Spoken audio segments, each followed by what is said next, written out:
Hey everyone, Adam here, So Is Her Podcast. Got a really cool interview for you today. I got to sit down with Kristen MacCulloch, who was in Psycho Goreman. Kristen has a career outside of this movie, of course. She's done a lot of cool things.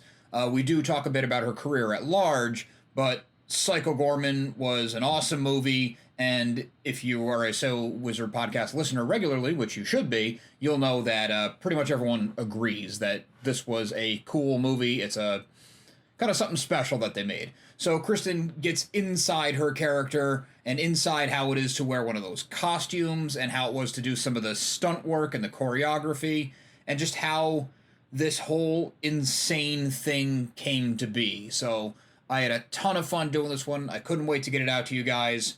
Enjoy. Hey everyone, Adam here, So Was Her Podcast. I'm sitting down with Kristen MacCulloch to talk about her career and Psycho Goreman. How you doing, Kristen? I'm good, thanks. How are you, Adam? Doing good. Thanks for coming on. Everyone at So Wizard's very excited about the Psycho Goreman aspect of everything. But before we get there, I always like to ask creative people to go all the way back to the beginning of their journey. I mean, you've been in a lot of stuff. So when did you know you wanted to be an actor? It always, I think, like really strongly. I remember as a kid, there's an Elizabeth Shue movie from the 80s called Adventures in Babysitting, and it's full of kids, and there's this little, seems like a little girl climbing around in the rafters of this jazz club and just thinking she has the best job, like it's got to be that. And it's always been acting for me. I begged my parents to take me to like huge cattle call auditions when I was young, and they didn't do it. So eventually I dragged myself out to them.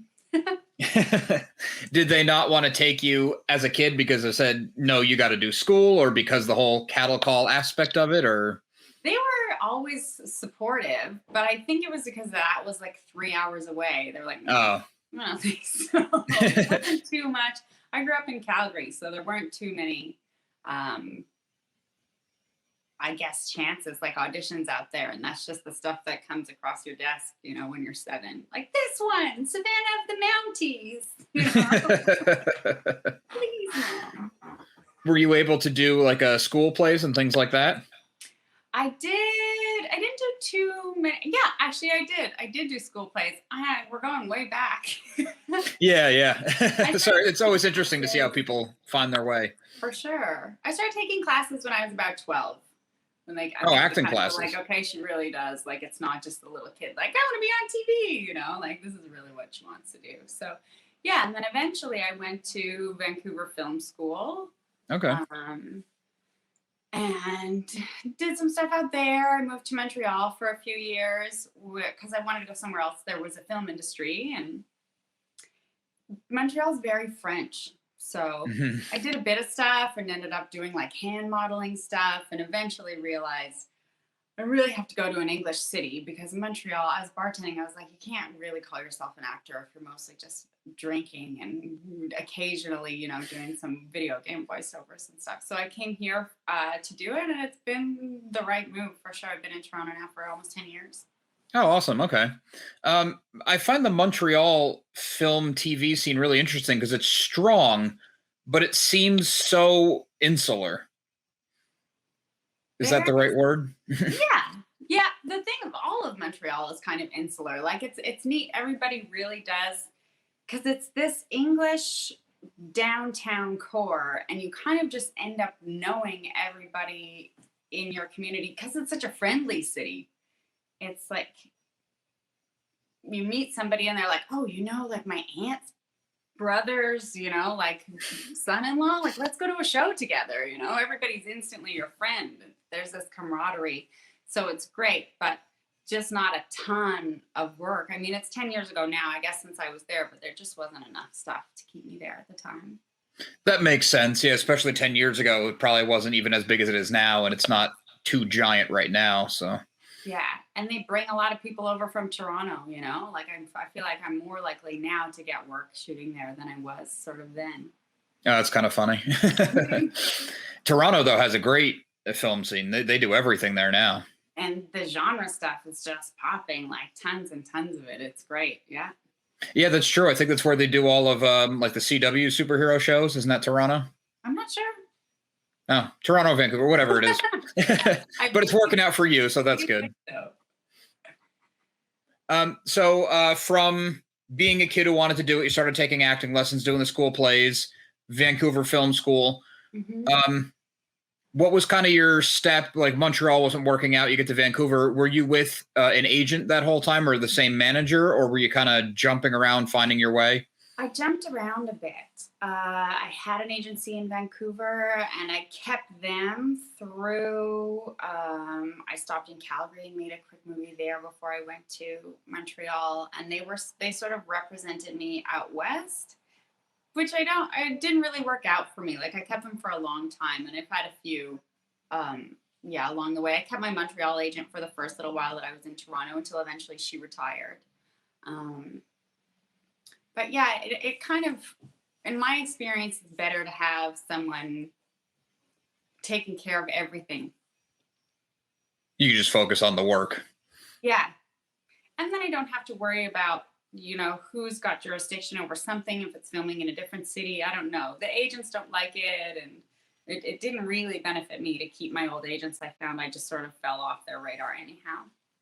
Oh, okay. I guess I can kind of see that where you're, like kind of like out of sight, out of mind. Yeah.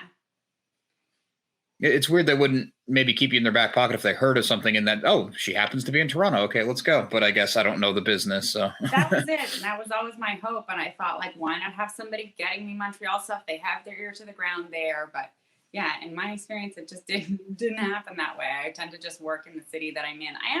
We'll see. Yeah. That's probably one of those tricky relationships where you need to really trust the person. They need to really be working for you to your benefit, but it's also in their best interest to just get you out on audition. So it seems like a really fine dance you have to do. It is. And they represent you and you represent them. And you really need to sort of stay in communication and stay on top of, what everybody's goals are. Yeah. I imagine when you find that working relationship that fits, then it's good and smooth sailing. It's beautiful. I mean, I'm in a pretty competitive category, so it's easy. There are just so many people out there that look like this, that want to do it. So you really have to have somebody kind of going to bat for you because they're getting 800 submissions or more, to bring in 6, 7, 8 people for stuff. So yeah, that's insane margins. Yeah. So even more so, the relationships become really important with the casting directors and just making sure that they trust you and building up those relationships to bring you in, which is why now I know, like, I got to stop moving cities and sort of lay the groundwork and build those relationships, because starting again from scratch in cities all the time is just, it's not the right move. Yeah, I can imagine for sure.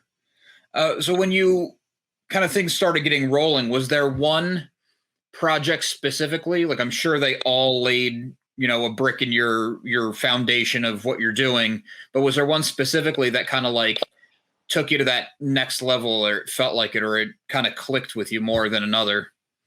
They all kind of feel like that. You go to a set and there's a whole nother huge group of people, and maybe, a couple of them or a few of them, but now it's like all of a sudden like, okay, I've got 30 more people who are going to vouch for me, and everybody wants to work together again, and it's all movies are the best. It's like camp, you're just like, and at the end of it, you have this amazing thing that it's not to show your parents, but it's like you make this project and everybody wants it to be good. It's like the best job. Everybody's sort of a workaholic because it's all that we all want to be doing. Yeah, that's a good way to look at it. A nice, healthy way to look at it. Well, as an outsider, sometimes you hear the stories of, people butting heads or personalities not getting along, whatever it might be. So it's nice to hear that you've had those positive experiences too, where everyone's in it together. We're all part of the team. Yeah. And most people are butting heads because they're so passionate about it and they're trying to protect it and they just want to do the best job that they can, and they're afraid and it's it can be high pressure. But yeah, for the last few years I've been having, it gets better and better. No, that's really good then. Speaking of the last year, and it's kind of the elephant in the room thing that for a while I was trying not to bring up, but how do you avoid talking about the last 18 months? How has the whole COVID situation either redirected your approach to things or maybe put the brakes on a little bit? The situation. It has. So I just did 2 audition tapes right before this, and that's great. Like the days of getting up and like taking a cab across the city, and just it's really nice now. Now that I'm used to it and set up to do all the tapes from home, like I've started to really love it. And it used to be that I hated self taping, but now it's great. You can just really do it all at your convenience. And the movie industry really has managed to keep itself rolling pretty admirably, because you just go in. Like the last film I did, we were living in a bubble in a hotel. Everybody went there, and you get tested when you go in. And then it really is like movie camp. And they built the whole set in the atrium of the Holiday Inn in Burlington. And it's just amazing that they're able to keep going. And I think it comes from just movies have always been endlessly problematic. When you're making it, you're just constantly troubleshooting something, and it's different on every set, because every set has every story has its own complications, like so whether you're shooting outside or budget stuff, but everybody's just got such a problem-solving mind that I feel like the industry was just like, no, we want to work. Like, so we need to get this and this. We need to get a bunch of tests. We need to get somebody to monitor it. We need to hand sanitizer. And they were just on it. So it's great that film has really kept rolling.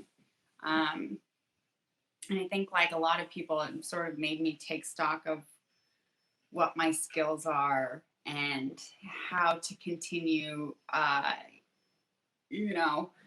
what other ways I can make money, because I mean, acting is hopefully my primary source of income, but I'll also like sometimes you need to fall back on some other stuff. So I've been taking some courses in like script supervising and assistant directing and stuff like that, just to really stay like deep in the film industry. That's great. And those kind of learning how all the pieces work, I'm sure has to help with your core focus of acting. Yeah. Like anything, like any industry, if you're working in a restaurant or on a construction site, you're always going to be better if you understand and respect what everybody else's job entails, for sure. Absolutely.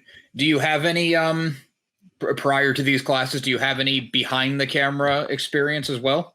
I've done a little bit of work as a first AD, and that's pretty much it. Because I've always had an interest in that, and especially with that job, it really helps to know and understand what everybody does. Yeah, that's true. Yeah, you're right there in the thick of it. Yeah, to support everyone and make time and space and understand what everybody needs. Yeah.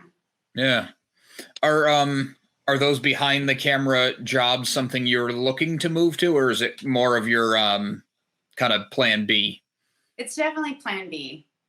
Definitely acting is at the forefront, and that's a fear with it. It's like, if I take this job as a script supervisor, then I can't, but I'm unavailable for 6 weeks, So there's like finding that balance and committing to stuff. And also in this industry, in behind the scenes, you can have people step in for you, like if I needed to take 3 days off, I can call another script supervisor and say, can you take over for Billy, So there is a bit of that, but yeah, acting is definitely, more real. Now the script supervisor, is that the person who is in charge of like the insanely detailed continuity on a set?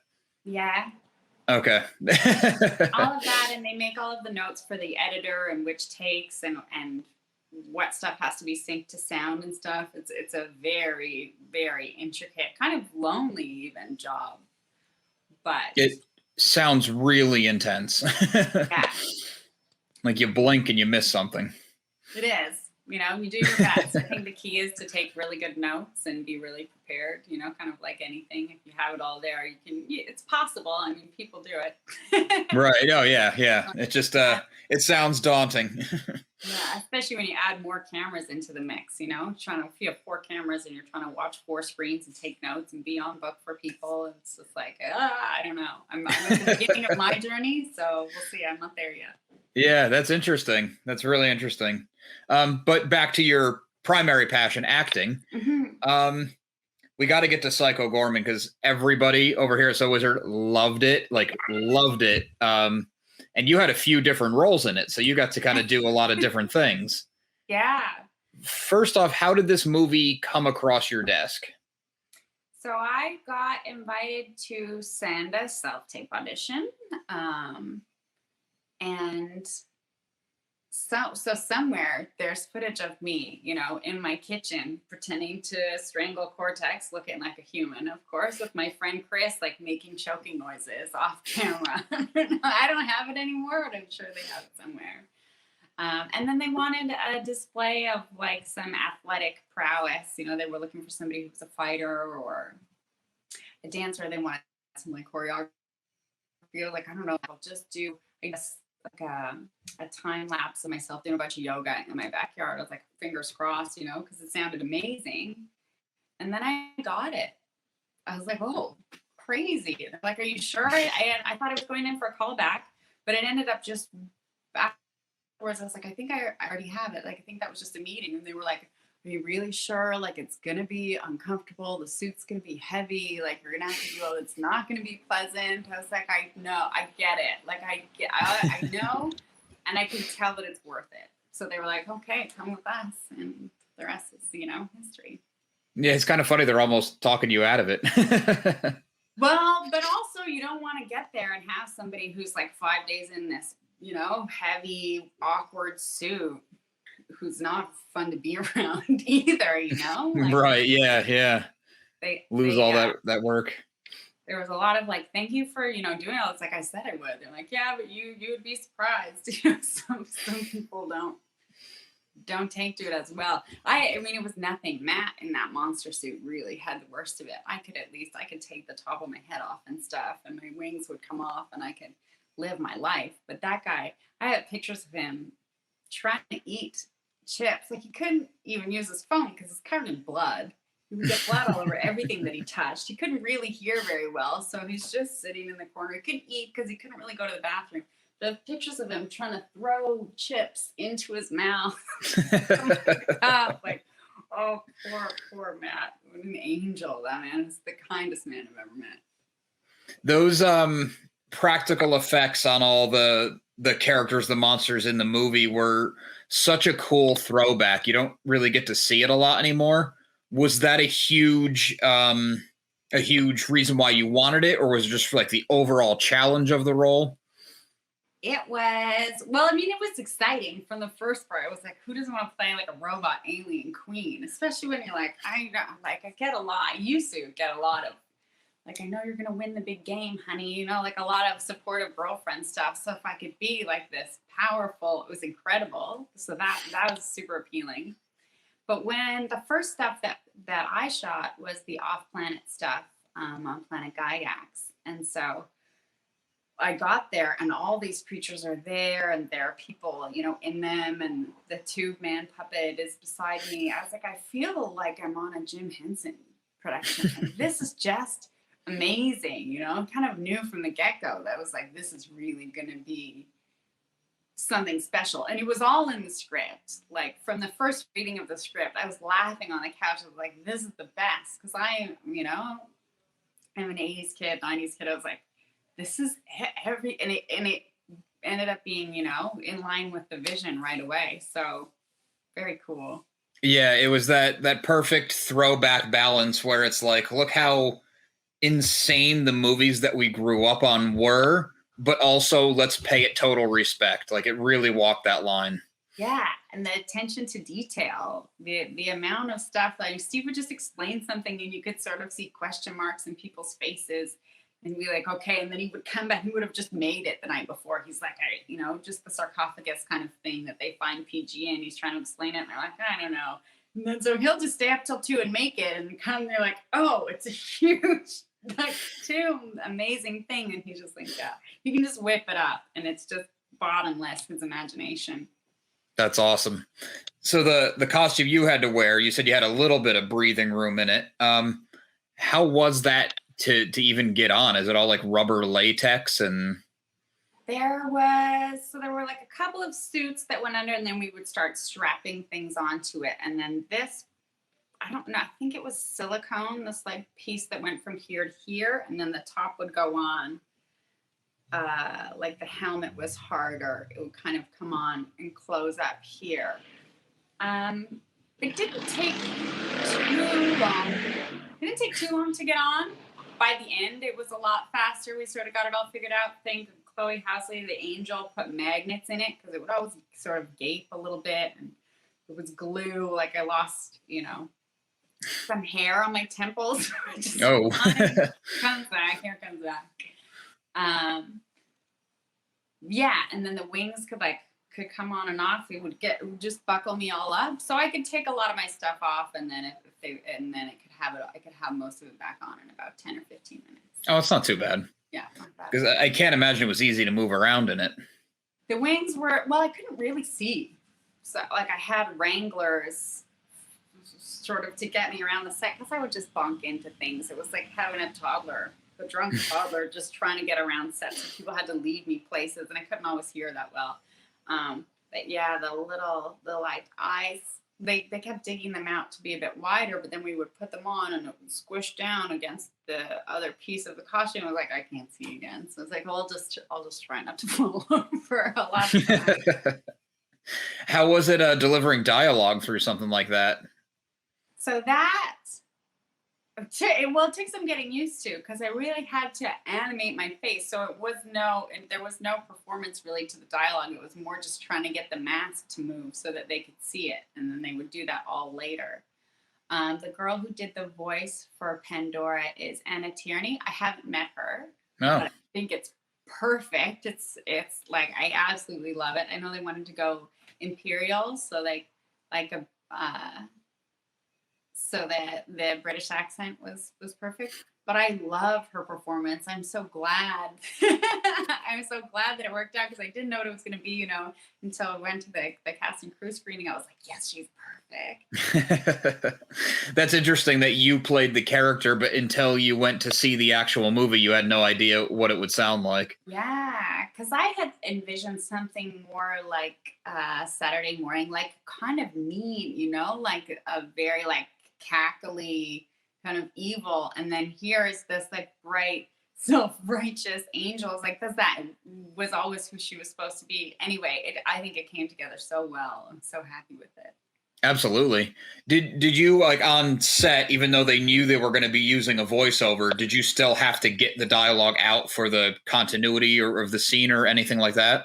Oh yeah, I had to say and do everything, and for it to sync up and stuff, so that she would have something to go with. And I need to for the actors as well. I was yelling at people and doing all those things. Yeah, it's just so interesting to take acting to that level. It must be so hard, but so fulfilling at the end of the day, like so fun. So fun. And in so many ways, it's so private too, because you can't really see what I was actually doing. So I could, I could really focus on sort of maneuvering everything without worrying so much about a facial performance, I guess. Yeah, that's true. Did you find that with a giant costume, even though it was a giant costume and a little more difficult to move and everything, did you find it freeing in that way where it's like, well, it's not me now, it's everything else? Yeah, for sure. They wanted, it's sort of the nature of the style of thing. Like, they just want a lot of movement. Like, that's my job, is to really animate that costume and stuff. And there aren't the stuff in the on Planet Gygax, there's a lot more real acting, but then after that was largely like sword fighting and stuff and just moving around. It was more animation. Okay. It was really well done. Thanks. Yeah. Had you done roles that physical before? Not to that extent. No, we did some sword fighting training and stuff for this, which was really fun. Yeah. I don't know if that video ended up on any of the DVDs, but they did film a lot of it and edit some stuff together. That's fun. I'm sure it'll come out eventually. Oh, cool. Yeah. A couple of the guys on the show got that, what they call it, the Hunky Boys Ultimate Edition with all this stuff. So we'll have to check that out for the extra features, see if you're in there. You got that too, you said? Player. I have the Hunky Boy edition, but I don't have a DVD player to watch it, so I'm not sure. Oh. But I don't think that is there. Yeah. Would you want to do something, maybe not to the extent with the costuming and everything, but did you like having the physical challenge along with the acting challenge? Oh yeah, I loved it. Loved it. Anything, I would love to do some stunt training, like real stunt training, because I like fighting and all of that stuff. That was maybe some of my favorite parts. Awesome. Yeah. Would the fight training be your target, or would you want to get into driving or falling or any of the other elements of it? Falling I can do. Driving I might be a little bit wary of. I think more the like fighting physical stuff. I'm not gonna Tom Cruise it and like hang out of a helicopter. Maybe. I mean, if you convince me that it's safe, I might do it. I'm a bit of an adrenaline junkie, but the driving stuff, I don't think I would go that way. I think that's a little too deadly. Too much room for error. Yeah. Yeah. So it's a lot of uncontrolled stuff, whipping cars around like that. Yeah. It all looks so fun though. It all looks super fun. I recently got to do some drift racing as a passenger. Oh, okay. It's super fun. I thought it would be much scarier. You wouldn't believe how quickly our brains just adjust to things. You know, my third time around the track, I think I was like, when am I started planning my dinner and stuff? Like you just, I love roller coasters and all those things. But that was a cool one. Was that for like a roller, or just like in your personal life, you had this opportunity and you jumped on it? It was for a role. It's for something that isn't announced yet. Okay. I won't ask anymore. Yeah, but it was fun. Definitely a cool experience. Yeah, it's definitely something unique that not a lot of people get to do. No. And a lot of people were like, I can't believe you're going to, but really, I was like, I can't believe how quickly this was just like old hat. Like, this is a breeze. Like, it was just fun. That's really cool. Well, it sounds like you're kind of up for anything, but do you have a dream role or genre out there you haven't gotten to work in yet and you're really gunning for, or should we not put that out there? We can. Like, I've been really lucky in the past few years and that I've checked a few of those things off my list. I'm really excited about a film called Scarborough that's going to be out hopefully in the next year. I'm not really sure. Directed by Rich Williamson and Shasha Nakai. This is a drama. This is not a genre film, which is like a little bit unusual for me these days, it seems like. But I get to play like a pretty bad mom, which is like a pretty bad, trashy, like mean kind of. So I'm excited, really excited to see that one because that was something that I wanted to do for a long time. Definitely, like Alien Queen Pandora was a huge, you know, like a kind of a monster. That was a really big one. But yeah, genre film is really my favorite. As an actor, like I really want to do everything, of course, and I like to not be able to choose and I like to work with people so that I don't end up making, you know, the same choices and stuff again. Like that's what's really nice about it is having somebody push you in a different direction. So I'm kind of excited to see what comes next. Yeah, that makes a lot of sense. I guess it's hard to just say I want to do X thing. If you're doing this whole variety, you kind of get to experience a lot of things. I think it's good to have that list, but now that it's worn down, I should probably like add some more things because I also believe that, you know, it works that way. Yeah, there you go. And I guess all the skills you pick up doing these different various roles can help you build towards the other ones that you're still hunting. Mm-hmm. Yeah, for sure. Very cool. Well, I really appreciate you taking the time to come on. I don't want to eat up your whole day, but if you want to take a minute and tell everyone where they can find you, maybe more of your work, anything else you want to plug online? Oh, sure. There's a film coming out. I imagine it'll be this year. I think they're starting to look at festivals called Motherly That's directed by Craig David Wallace. And that's genre, so it'll be sort of up everybody's alley a little bit. So hopefully that one will be out pretty soon. It's also coming out from Raven Banner, so we'll see where it lands. I have another film that's not announced yet, but I'll let you guys know soon. Oh, okay. Yeah. Awesome. And do you do social media, anything like that? Yeah, you can find me at K_MacCulloch on Twitter. My Instagram is Kristen MacCulloch, just my name. Yeah, that's it for me, and social media primarily, but everything, all the announcements and stuff will go out on those things for anything that's coming up. So just those 2 films, Scarborough and Motherly, for this year, and then there's some other stuff. Like if you search my name on YouTube, there's a short film called Doors that you could watch that's pretty fun. Awesome. Well, I have to ask, otherwise the other guys will be really mad at me, and then I'll let you go. Any talks of Psycho Goreman 2? I know that from what I've read that everybody can see online, that I think Steve's pretty open to it. And if the fans are calling for it, he would be more than happy to do it. I think like I said before, he's just a bottomless pit of inspiration. I think he'd be thrilled to explore some of the random characters that are sort of on the peripheral. So I, like everybody else, am sort of waiting with my fingers crossed. I would like to see a prequel, obviously. No, there you go. Yeah, there you go. My own selfish, love of the show and the world. Awesome. Well, thanks again for taking the time. We really appreciate it, and good luck with everything. Thanks, Adam. Nice to meet you. I'd like to thank Krista one more time for taking the time to come on the show and talk to us about Psycho Goreman.